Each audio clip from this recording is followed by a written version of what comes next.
The renowned American magazine Scientific American published a big research paper on the hatred of the Americans to the atheists, and the title of the paper was, "In Atheists We Distrust." The research proves that most of the American people do not tolerate atheists, and they object to having them teach their children. The research has also surveyed how the Americans disdained atheists in general.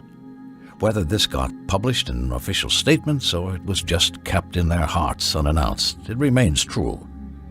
In another report published by the Washington Post in 2011, they surveyed the most abominable sect ever in the U.S., and the atheists got the first rank among all the American people.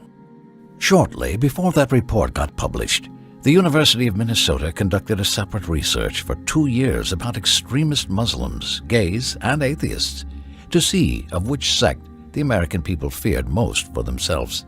It turned out that the Muslim extremists and gay were closer to the American people than the atheists. Maybe these researchers are going to be surprising for many people. But what is even more surprising is to have reference for these researches, in reality consolidating them in the form of official laws that confirm how atheists are loathed, even in the West. One of the foundations of the constitutions of the United States states that atheists will not hold any government post because those who deny the existence of God give no value to His covenant, and there is no guarantee for their credibility.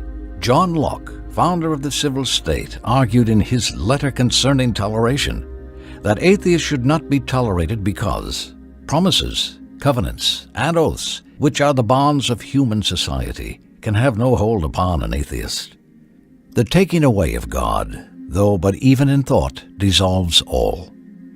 So, if this is the very vision of the man who founded the civil state in the West, what can the vision of the people be?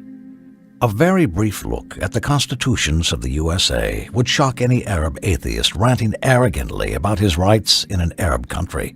Examining the texts of the Western constitutions will only reflect their perception of the atheist threat and how they seek to alienate them as much as possible from public life. The Arkansas State Constitution, Chapter 19, Miscellaneous Provision 1 states, "Atheists disqualified from holding office or testifying as witness." The North Carolina State Constitution states almost the same thing in Chapter 6, Section 8, that atheists are disqualified. Also, the Pennsylvania State Constitution states in Article 1, Chapter 4, that atheists shall be disqualified to hold any office or place of trust or profit under this Commonwealth. The Western constitutions are teeming with articles confirming their rejection for atheists. South Carolina State Constitution, Chapter 6, Article 2, Tennessee State Constitution, Chapter 9, Section 2, Texas State Constitution, Chapter 1, Section 4. All of them state that believing in God is a prerequisite for upholding an administrative post.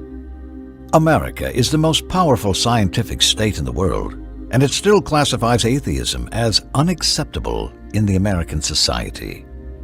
People in the West have more experience than us when it comes to atheists and their nature, since their oaths and promises mean nothing for them. And these are the very basis upon which any society is founded. The West rejects atheists because of the problems they stir in it.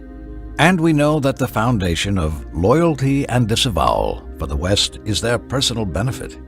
As for us Muslims, the basis for our loyalty and disavowal, al-wala wal-bara, is our religion.